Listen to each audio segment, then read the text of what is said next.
같이 기도드리겠습니다. 만왕의 왕이신 하나님 아버지, 하나님 아버지 앞에 겸손히 고개를 숙입니다. 말씀하시는 하나님 앞에 하나님 말씀 듣기를 원합니다. 성령 하나님께서 이 시대 교회와 성도들에게 하시고자 하는 음성을 듣는 시간이 되게 해주시옵소서.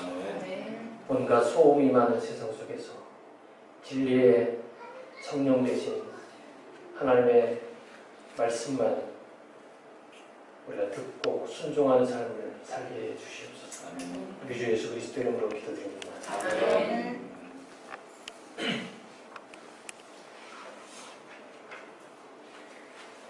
며칠 전 TV에서 코리안 지오그래피라는 다큐멘터리를 보았습니다. 제주 해녀들의 강인하고 헌신적인 삶을 다룬 순비소리라는 프로그램이었는데 참 많은 감동과 교훈을 준 수작이라고 생각했습니다. 거기 보니까 한 85세 되신 할머니가 나오시는데 거의 70여 년을 해녀로 살아왔고 지금도 틈나는 대로 물질을 하고 계셨습니다. 그분들의 일을 하시는 모습 속에서 어떤 성스러움까지 느껴졌습니다. 그 중에 하나 인상적인 것이 있었는데 이 해녀들이 일을 하다가 바다에서 사고로 죽거나 다친 동료 해녀들을 생각하고 자신들의 안전을 기원하면서 거북이를 용왕님으로 생각해서 이 거북이가 그물에 걸리면 그걸 잡는 것이 아니라 거북이를 잘 대접해서 바다로 돌려보내고 혹시라도 죽은 거북이를 발견하면 극진하게 장례를 치러주는 것이 제주도의 모든 해녀들의 오래된 풍습이라는 것입니다. 그리고 1년에 몇 차례씩 바다의 신을 향해서 제주에서는 예로부터 귀했던 이 쌀을 바다에 뿌리는 의식을 갖기도 하고 바다를 향해서 두 손을 비비면서 정성껏 안전과 풍요를 기원하는 해녀들의 모습을 볼 수 있었습니다. 그런 장면들을 보면서 좀 안타까움과 안쓰러움을 동시에 느꼈습니다. 그러면서 우리 민족 고유의 전통과 문화, 풍습, 종교에 대해서 잠시 생각해보는 시간을 가져보았습니다. 어제 신문에 보니까 이런 해외 기사 소식이 눈에 띕니다. 5년마다 한 번씩 열리는 네팔의 힌두교 축제인 가디마이가 시작된 가운데 현지에서는 제물로 바쳐진 버팔로의 집단 도살이 이어져 또 한 번 논란이 되고 있다. 영국 일간지 데일리메일 등 해외 언론에 따르면 네팔에서 이틀간 열리는 이번 행사에는 무려 5,000마리가 넘는 버팔로가 도살을 당했다. 이 축제에 참가하는 사람들은 힌두교 여신인 가디마이를 기리기 위해 동물의 피를 바치며 이러한 의식이 재앙을 막아주고 불을 가져다 준다고 여긴다. 가디마이 축제위원회 측은 산 제물을 바치는 것은 믿음 때문이다. 이것을 멈출 수는 없다. 라고 단호하게 말했다. 이런 해외 기사 소식이 눈에 띄었습니다. 인간은 종교적 존재입니다. 종교적 본능은 인간의 내면에 깊게 자리하고 있습니다. 구약성경 전도서 3장 11절에 보니까 하나님께서 인간들에게 영원을 사모하는 마음을 주셨다라고 말씀하고 있습니다. 종교개혁자 칼빈은 이 구절을 가지고 주석하기를 하나님께서 모든 인간들에게 종교의 씨앗을 심어놓으셨다라고 해석했습니다.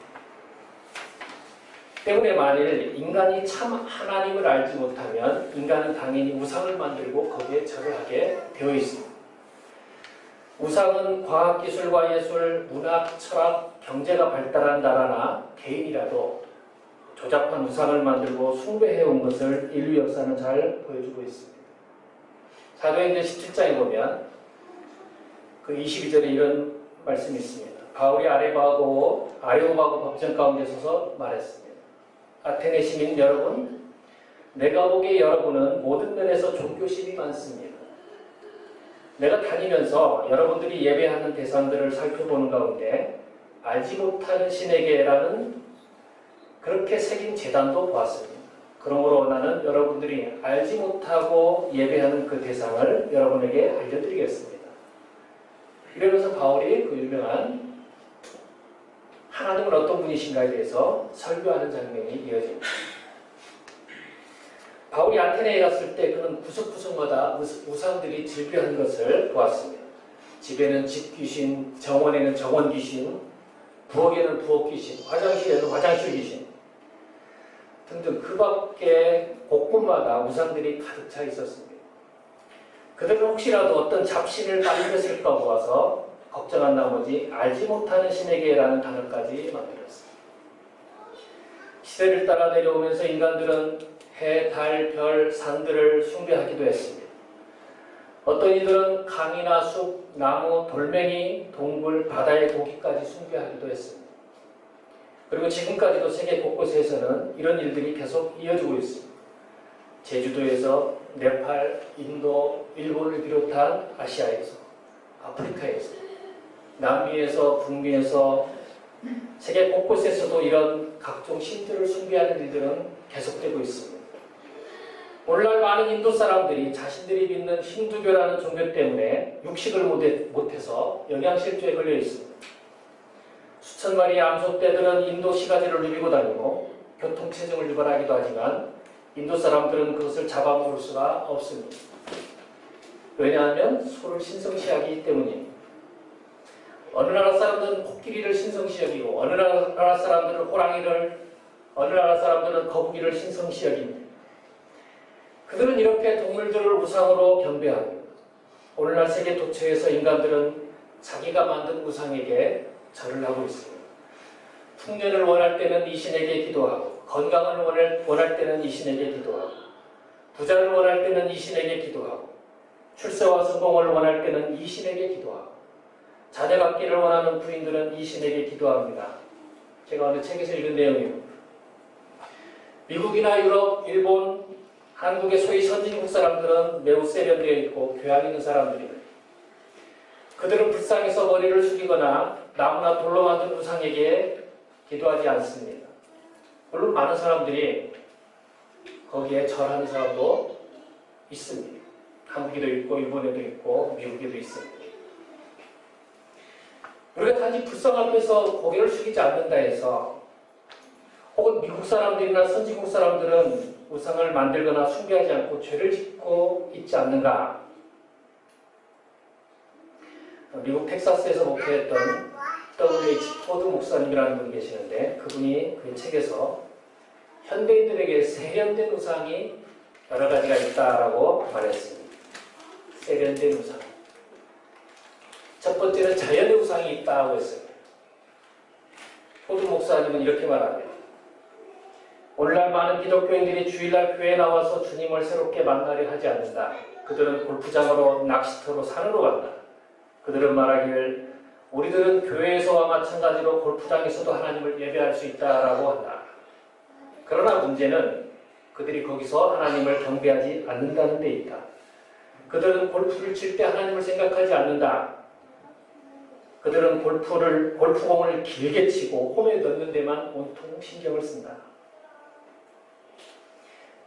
재미있고 많이 찔리는 지적이 아닙니까? 그렇다면 골프장 대신에 교회에 와서 예배당에 앉아있으면 우리는 진짜로 예배하고 있는 것입니까? 예배 시간에 하나님께 집중하지 않고 마음은 콩밭에 가 있다면 우리는 골프장에 있으나 예배당에 있으나 매 한 가지입니다. 중요한 점은 우리가 어느 곳에 있느냐 하는 것의 문제가 아니라 내 마음 중심이 누구에게 있고 어느 곳에 있느냐 하는 점입니다. 안타깝고 슬프게도 저는 한국교회 예배는 그런 면에서 많이 변질됐고 타락했고 가짜 예배가 상당히 많을 것이라고 생각합니다. 한국교회처럼 무수히 많은 종류의 예배와 횟수가 많은 나라도 드물 것이라고 생각합니다. 물론 이슬람 신도들도 하루에 몇 번씩 기도하고 예배하고 우리 한국 사람 이상으로 의식을 많이 갖습니다. 그러나 우리 한국 사람들의 종교적 열심 대단합니다. 어디 예배뿐입니까? 기도, 성경 공부, 각종 프로그램, 전도활동, 봉사활동, 양이나 가시적 성과물들은 우리 한국교회가 세계적 세계 최고 수준입니다. 그러나 한국교회의 대사회적인 청렴도나 신뢰도, 기대감은 역설적이게도 최하위나 다름없습니다. 한국 사회에서 우리 목사들, 기독교인들이 먹어야 할 욕을 하나님께서 대신 먹고 계십니다. 이 얼마나 수치스럽고 통탄스러운 일입니다. 이러면서 우리가 어찌 하나님의 자녀요, 백성이요, 성도요, 지도자라고 자처할 수 있겠습니까? 단 한 번의 예배, 단 한 번의 기도, 단 한 번의 찬양을 하더라도 우리는 하나님 앞에서 하고 참된 마음으로 하나님께 집중하면서 해야 의미가 있다고 봅니다. 이사야 1장에 보면 헛된 제사, 헛된 예배, 헛된 기도는 백날 드려봐야, 백날 드리고 백날 부르짖어 보아야 다리만 아프고 입만 아플 뿐이라고 하나님께서는 받지도 않고 듣지도 않겠다고 경고하십니다. 제 이야기가 아니에요. 이사야 1장에 분명히 하나님께서 말씀하셨어요. 하나님께서 우리에게 원하시는 것은 마음이 없는 형식적인 그런 제사 예배가 아니라 하나님의 이름으로 행하는 긍휼, 정의, 순종입니다. 하나님께서는 성황당 귀신이나 무당처럼 인간이 기도만 하면, 예배만 드리면 모든 것을 해결해 주시는 해결사, 알라딘 유슬프가 아니십니다. 교회를 수십 년 다니면 뭐합니까? 강단에서 수십 년 설교하면 뭐합니까? 하나님을 제대로 알고 제대로 믿지 아니하면 아무런 소용이 없습니다. 예수님께서는 너희가 온 세상을 얻고도 자기 영혼을 잃으면 아무런 소용이 없다라고 분명히 말씀하셨습니다. 우리는 이런저런 수고와 고생을 하고도 아무런 소용이 없다면 그런 고생을 사서 할 필요가 뭐가 있겠습니까? 아무런 소용이 없는 예배, 아무런 소용없는 기도, 아무런 소용없는 선행, 아무런 소용없는 금식이나 고행, 그런 걸 왜 합니까? 하나님 원하시는 대로, 하나님의 말씀대로 소용 있는 삶을 살아야 하지 않겠습니까?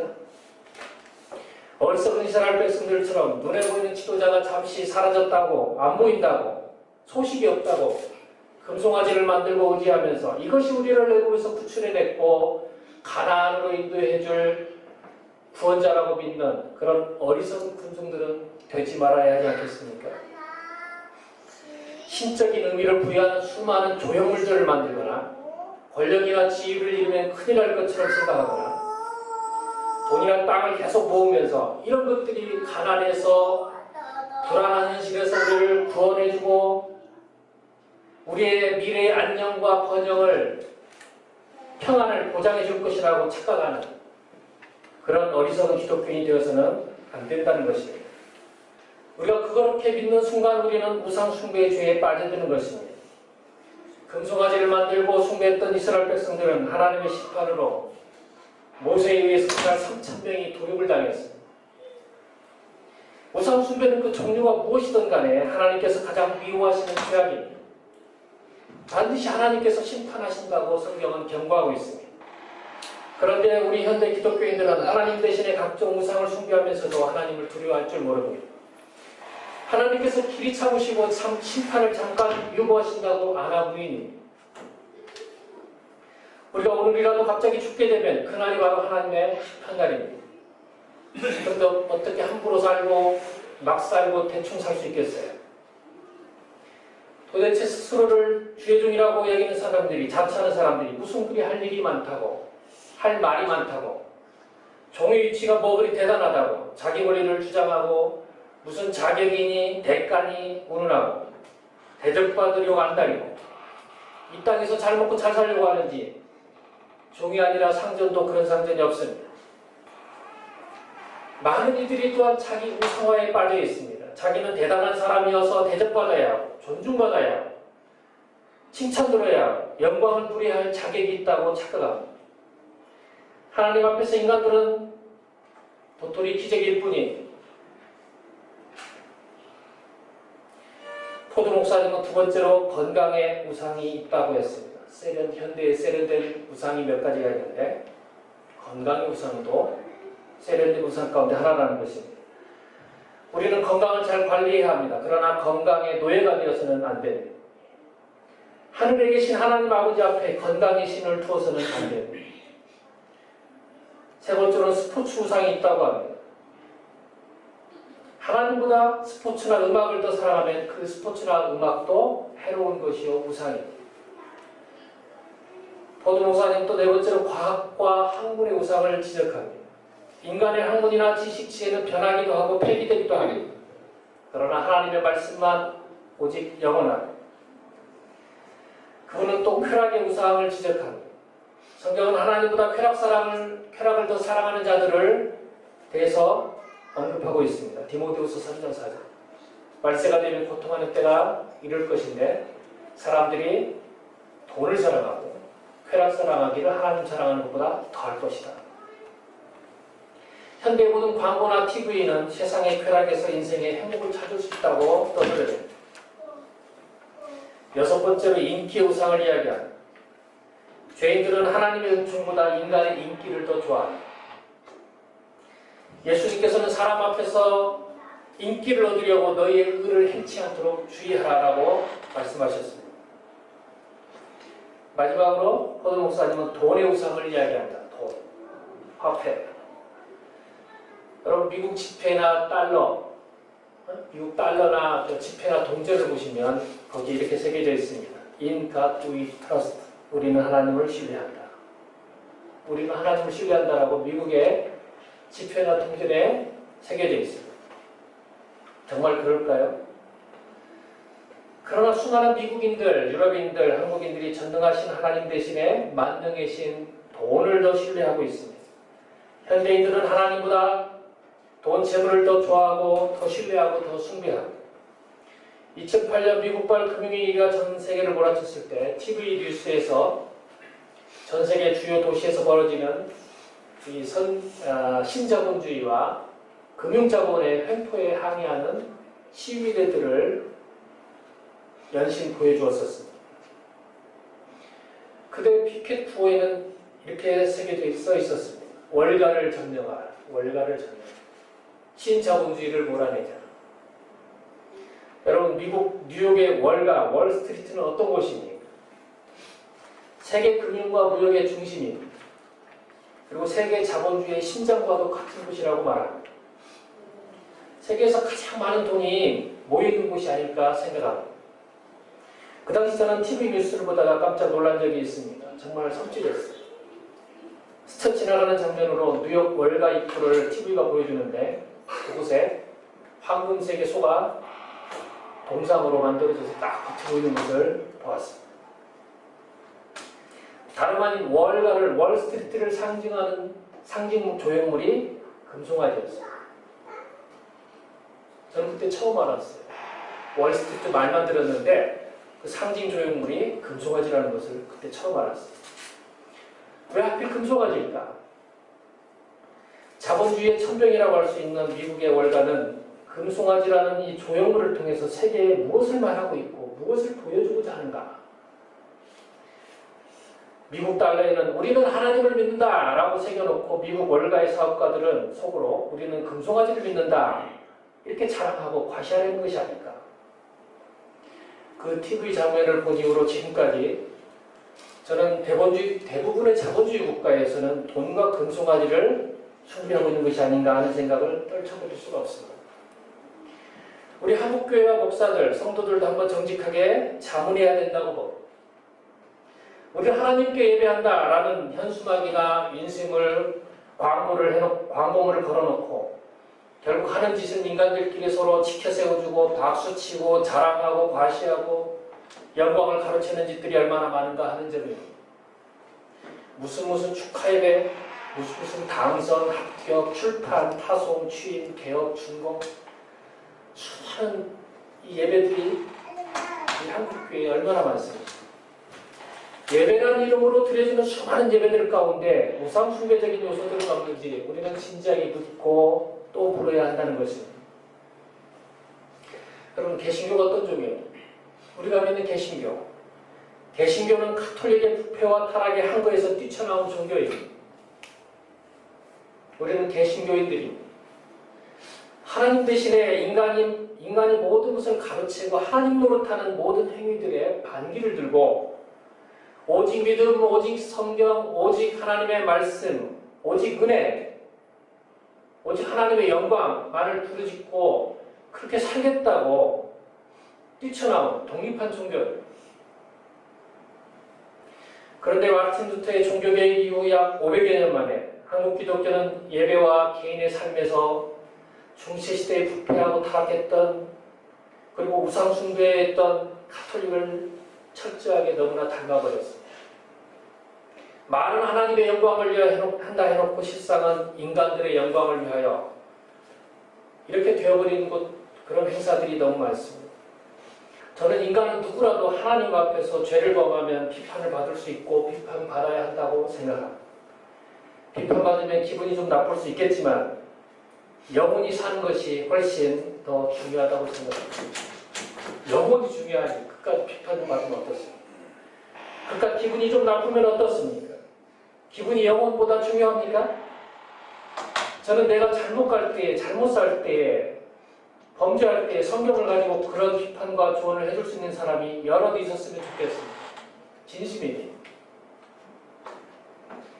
그 새생명 축제 사회를 보는 수석 부목사라는 사람이 예배 중에 특별 찬양하는 자매를 소개하는 얘기를 듣고 제가 참 탄식을 했어요. 이게 그 유명하다는 사랑의 교회와 한국교회의 현실이구나. 그 뭐라고 하냐면 이렇게 소개를 합니다. 두 사람이 나와서 특송을 하는데, 이 두 명의 자매님은 저희 사랑의 교회 담임이신 오정현 목사님께서 헌금 특송 들을 때 가장 편안하고 가장 은혜롭게 듣는 두 분이다. 두 분입니다. 여러분, 이 표현에 대해서 어떤 생각이 드십니까? 마치 특송을 오정현 목사에게 바치는 듯 부목사가 아부하는 소리가 아닌가, 저는 그렇게 생각했습니다. 이미 찬양이 하나님께 바쳐지는 노래가 아니라 오정현 목사가 좋아하고 만족해하는 수준 높은 노래로 변질시키고 만 것이 아닌가, 저는 그런 생각을 했습니다. 서울 강남을 대표한다는 교회 목사가 성전 건축이라는 회개한 용어로 교인들을 속이고 땅 밟기를 하지 않나, 빨간 나무 십자가를 수백 개 땅에 박아놓고 마치 십자가가 부적이라도 됐냐 주술이나 주문을 외우는 그런 의식을 행해도, 또 어떤 목사들이 자신의 죄 목록을 종이에 적어서 태우는 이런 의식을 행해도, 이런 온갖 비성경적이고 미신적인 의식을 행해도 통로 목사들도 교인들도 아무런 지적도 비판도 하지 않습니다. 성경에 무지하거나 용기가 없어서일 것입니다. 그러는 사이에 한국교회는 점점 세속화되고 타락해가는 것입니다. 왜요? 누구도 지적하지 않으니까. 자기가 다 알아서 하겠지. 내 일이 아닌데, 우리 교회가 아닌데. 여러분, 교회는 성전이 아닙니다. 교회는 건물이 아니에요. 엊그제 판교 충성교회 예배당이 288억 원의 안성홍 증인의 하나님의 교회 2단에 낙찰되었다는 기사를 보았습니다. 1,000억 가까운 건축비가 들었고 완공 3년 만에 526억 경매로 나왔다 해서 화제가 되었던 예배당입니다. 아마도 이 교회도 성전 건축이라는 명분으로 교인들에게 헌금을 강요하고 무리하게 은행돈을 끌어왔을 것이라고 생각합니다. 여러분, 더 이상 예배당을, 교회를 성전이라고 현혹하는 말에 넘어가지 마시기를 바랍니다. 제단이니 재물이니 성전이니 이런 용어들 가능하면 사용하지 마십시오. 예배당 건물이 우상이 될 수도 있습니다. 예배나 찬양은 오직 하나님께만 드려져야 합니다. 무슨 부류의 명곡 프로그램 가수 노래 자랑하는 것이 찬양이 아닙니다. 왜 인간이 하나님께만 바쳐지고 드려져야 하는 찬양을 가르치는 것인지 이해할 수가 없습니다. 자신이 하나님이라도 되는 양 교만한 태도와 불신앙의 다름이 아니라고 생각합니다. 설교도 마찬가지입니다. 하나님의 말씀을 있는 그대로 성령께서 주신 감동을 전하기만 하면 되는 것이지, 무슨 청중들의 눈치, 부자들의 눈치를 볼 필요가 뭐가 있습니까? 우리 모두가 하나님 눈치 대신에 사람 눈치를 보고 하나님께 예배하는 대신에 사람에게 사물을 예배하는 이들이 우리에게 너무 많지 않은가, 이렇게 생각합니다. 어떤 예배에 참석해보면 정말 가관이, 예배라기보다는 연극 관람이나 개그 콘서트, 버라이어티 쇼에 앉아있는 느낌이 들 때도 한두 번이 아닙니다. 하나님을 언급하기는 하지만 왠지 말장난같이 느껴질 때가 많습니다. 말이나 몸짓에서 전혀 진정성이 느껴지지 않아서입니다. 요즘 한국교회의 위기라고 다들 말하는데 뭐가 진정 위기일까요? 저는 개인적으로 예배의 타락, 설교의 타락이 한국교회의 위기를 가져왔다고 생각합니다. 예배 시간에 하나님만 생각하고 하나님께만 집중하고 하나님께만 찬양하고 하나님께만 영광을 돌려드려야 하는데 별것 아닌 인간들이 하나님께 돌려줘야 할 모든 것을 빼앗고 가로채고 좌지우지하려고 예배를 예배되게 하고 찬송을 본래 목적대로 부르고 기도는 간절한 마음을 담아 순수하게 하고 설교는 하나님의 말씀처럼 듣고 헌금은 진정 감사한 마음으로 하고 어디 이런 교회 없을까요? 우리가 그런 교회를 만들고 이런 예배를 드릴 수 있다면 얼마나 좋을까 생각합니다. 자본주의 체제에서 살아가는 현대 기독교인들은 정말 큰 위험에 처해 있다고 생각합니다. 하나님만 예배하고 하나님만 섬기고 하나님께만 영광 돌리는 삶을 살기가 아주 어려운 환경이라는 것입니다. 우리 모든 인간은 어쩔 수 없이 환경의 지배를 강하게 받지 않을 수가 없습니다. 그러므로 우리는 쉬지 말고 기도하라는 말씀처럼 수시로 하나님을 묵상하고 예배해야만 합니다. 여러분, 금송아지 하면 무엇이 떠오릅니까? 출애굽기 32장 23절에 보면 모세가 시내산에 올라가서 소식이 없자 아론과 그 백성들이 이렇게 말합니다. 그들이 내게 말하기를, 지금 아론이 하는 이야기, 백성들이 아론 자기에게 말하기를 우리를 위하여 우리를 인도할 신을 만들라. 우리를 위하여 우리를 인도할 신을 만들라. 이 모세 곧 우리를 애굽 땅에서 인도하여 있는 사람은 어찌 되었는지 알 수가 없다. 백성들이 그렇게 꼬드겨서 아론이 어쩔 수 없이 할 수 없이 금송아지를 자기가 앞장서서 만들었다는 것이죠. 변명을 합니다.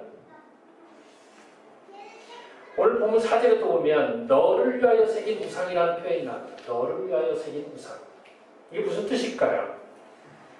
자신의 현재와 미래의 안녕과 행복을 보장받으려는 헛된 노력들을 하지 말라는 명령입니다. 너를 위하여 새긴 우상을 만들어 놓고 그 우상에게 절을 하고 그 우상이 우리 미래의 안녕과 번영, 성공, 건강을 보장해 줄 것이라고 그런 헛된 노력을 하지 말라는 것입니다. 그것들은 우리를 도울 수도 구원해 줄 수도 없는 헛된 우상들입니다. 그런데 인간들은 예나 지금이나 똑같이 헛된 시도, 헛된 노력들을 계속적으로 반복합니다. 여러분, 사람은 눈앞에 뭔가가 보여야 안심하고 손에 만져져야 믿는 존재입니다. 눈에 보이지 않는 하나님은 저 멀리 계시고 어떤 사람은 계신지도 확신할 수 없는 사람도 있겠지.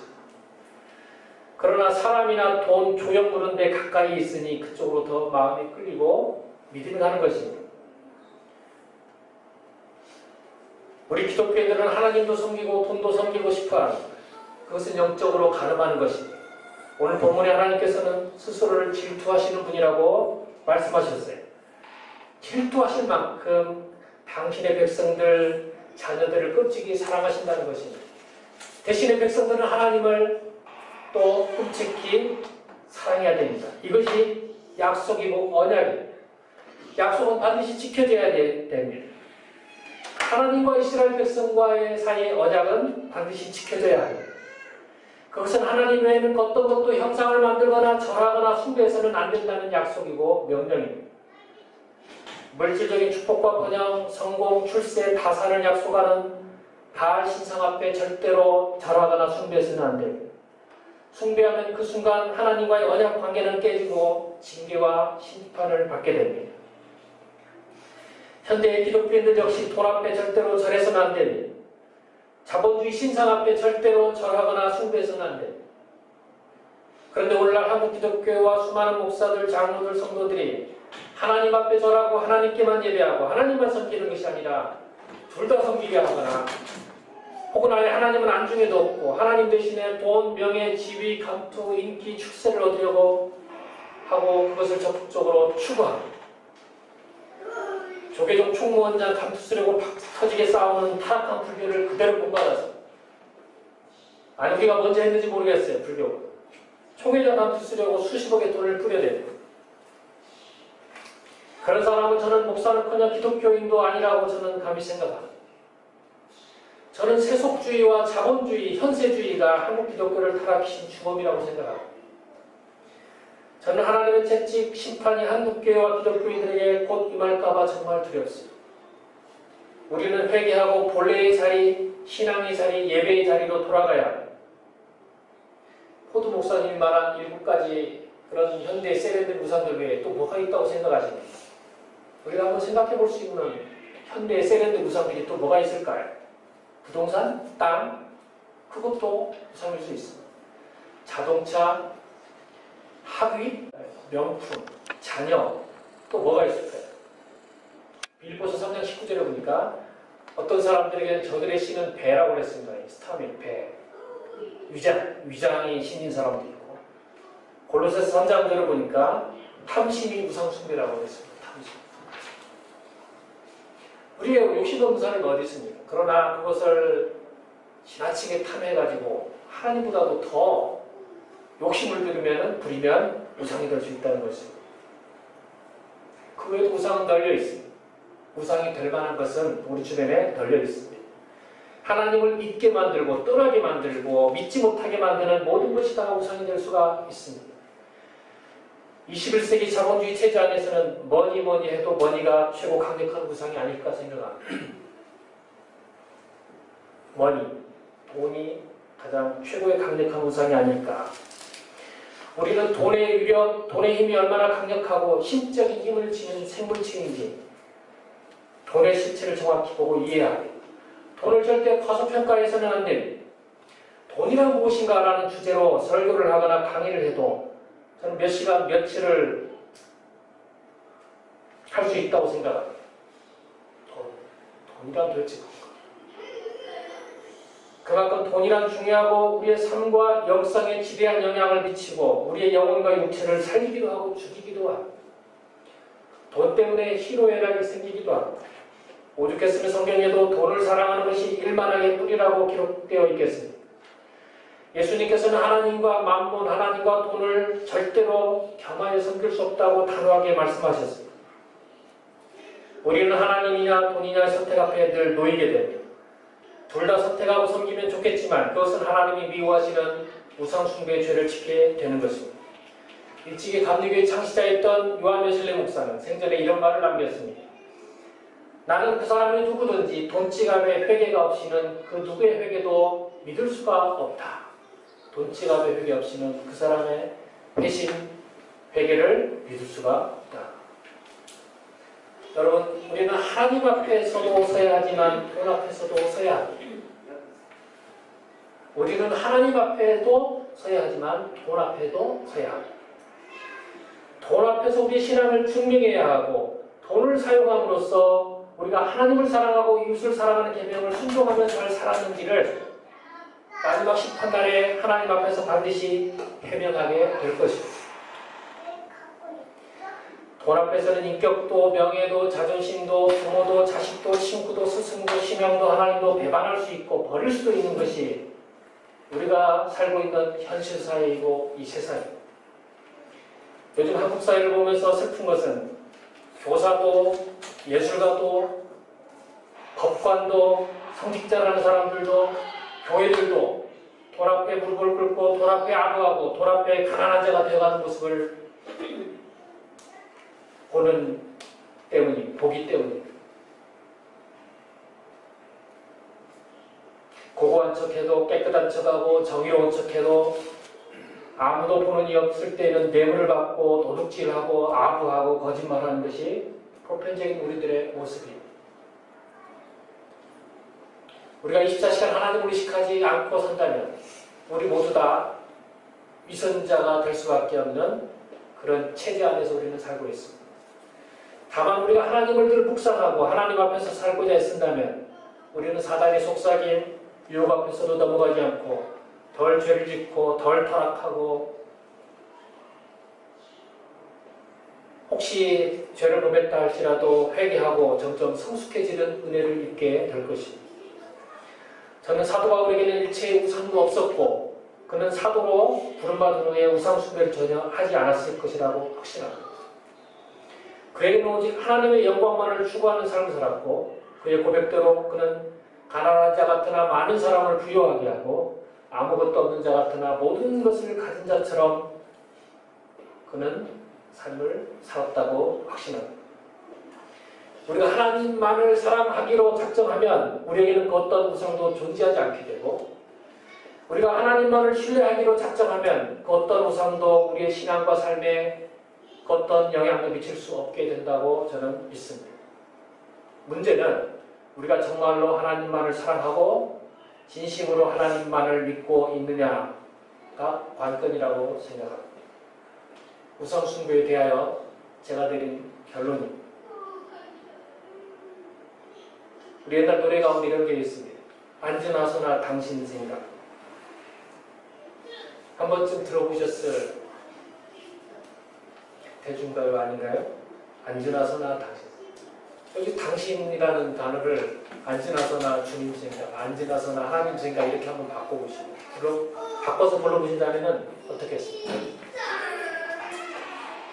잠에서 깰 때도 하나님 생각, 한날 때도 하나님 생각, 잠들 때도 하나님 생각 한다면 우리에게 이 세상에 그 많은 널려있는 우상이 설사 있다 한들 그것이 무슨 대수겠어? 우리에게 무슨 우리의 신앙과 삶에 어떤 영향을 미칠 수 있겠어?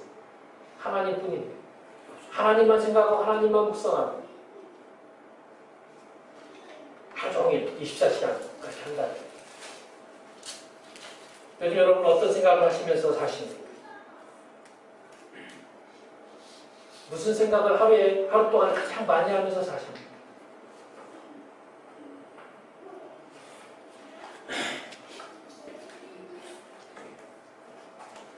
이 우상이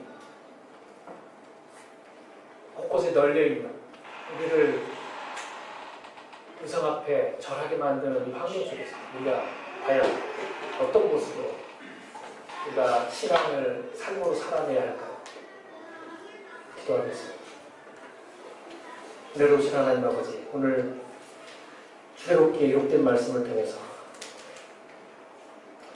하나님께서 가장 미워하시고 싫어하시고 심판하시는 죄가 어떤 것인지를 잠시 살펴보았습니다. 하나님 아버지, 우리는 하나님의 형상을 따라 지음받은 고귀한 존재들, 우리는 죄와 사망과 어둠 가운데서 불러내어 하나님 나라로 하나님의 백성으로 옮겨진 사람들입니다.